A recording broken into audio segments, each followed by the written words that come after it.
Hi everyone, welcome back to my channel. If you're a longtime follower, you would know that my first ever video that I put on this channel was about the missing person, Brittanee Drexel.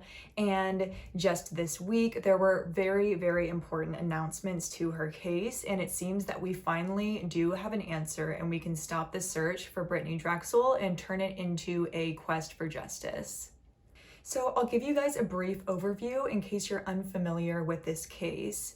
It's been just over 13 years since 17-year-old Brittanee Drexel went missing along the Myrtle Beach Strip in South Carolina. So Brittanee was actually from Chi-Li, New York, and she snuck down with a couple of friends to Myrtle Beach for spring break. Her parents were going through a divorce, and she took advantage of some of the discord at home to slip away and lie to her mom and say that she was going to be staying in New York, and instead she went down to Myrtle Beach.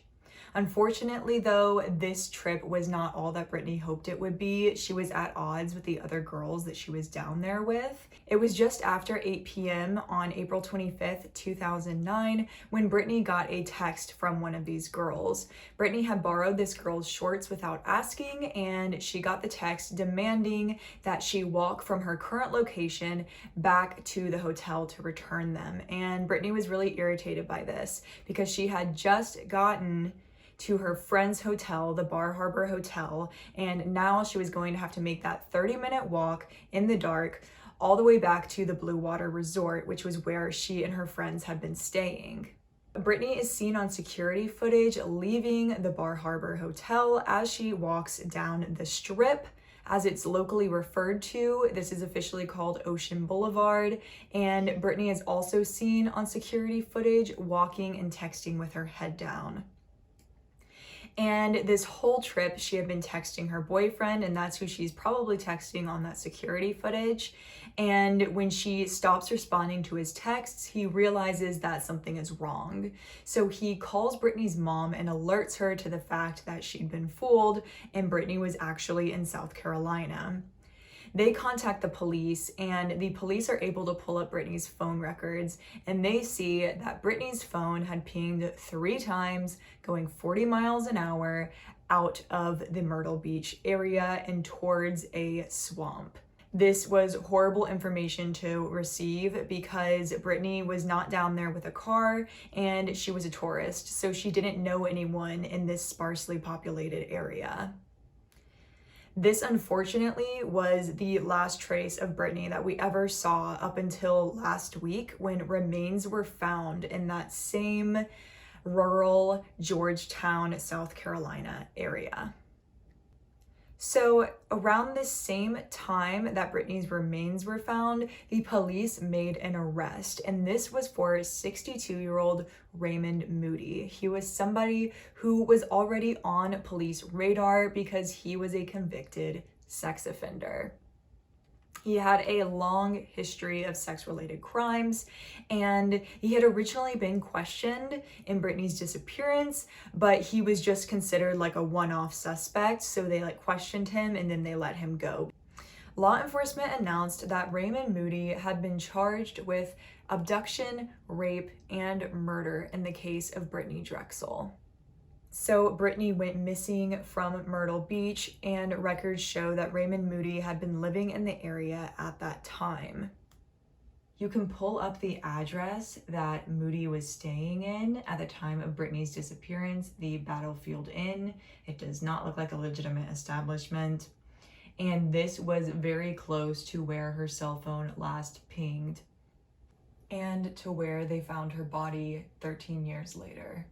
I'm a little bit gagged that the police did not pursue him harder, knowing that he was located so close to her final cell phone activity, and it took 13 years to arrest him. He also received a traffic ticket for speeding the day after Brittanee had disappeared, and this was again in Myrtle Beach, even though he said that he was out of town that weekend when he was first questioned by the police. So, like I said, Raymond Moody had a long history of offenses. He is currently 62 years old, and he was walking free after serving just over 20 years of a 40-year sentence. This sentence was for abducting and essaying an underage girl. He later admitted to doing this to 7 total girls. And I say girls because like they were under the age of 13. They were very, very young.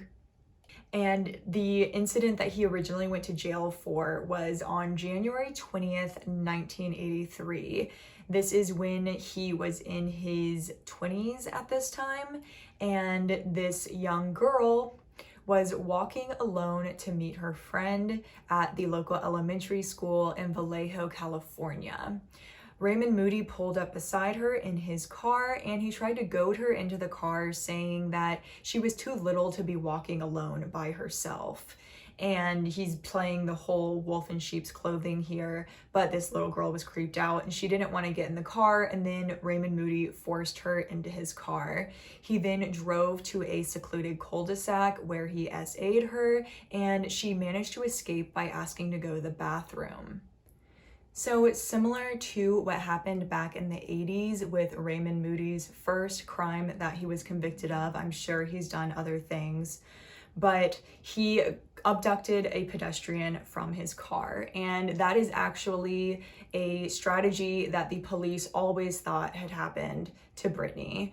So she had been walking in between these hotels her entire trip, and this was the last night of their entire vacation. So her feet were definitely tired, and Brittanee's mom actually told a local news outlet that Brittanee hated walking. So she would ask people to drive her places, even if it was just like a 10-15 minute walk. So it's very likely that he pulled up next to Brittanee and offered to give her a ride, and she accepted. And if this wasn't the case and he forced her into the vehicle, it wouldn't have been very hard because Brittanee was only like 5'1" and 100 pounds.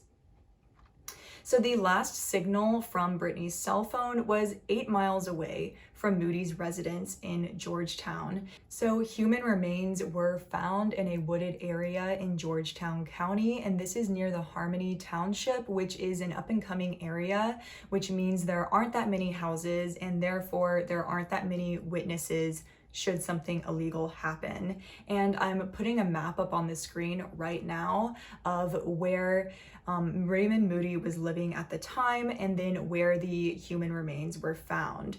And then on Monday, May 16th, it was announced that these remains were identified as belonging to Brittanee Drexel. They identified these remains through DNA, and they state that her date of death was April 26th, 2009. Her phone pinged close to this area as well, and it was turned off shortly after midnight, so we get a pretty clear timeline of events of the last moments of her life. I watched the press conference that the police gave on May 16th, and it was actually like the shortest press conference I'd ever seen in my life. They basically just stood up and said all the information I just gave to you, and then they didn't let the reporters ask any questions. So unfortunately, that's basically all the information we have right now. I did read on the local news outlet WBTW that Raymond Moody had manually strangled Brittanee, but that is only in that outlet, and it seems maybe they have like a plug and they get like some extra information. I'm not really sure, but as of right now, that is all the information we have in the case of Brittanee Drexel. When I first covered this case, it was a missing persons case, and people really thought at the time that it could have been the Taylor family, Sean Taylor and Deshaun Taylor.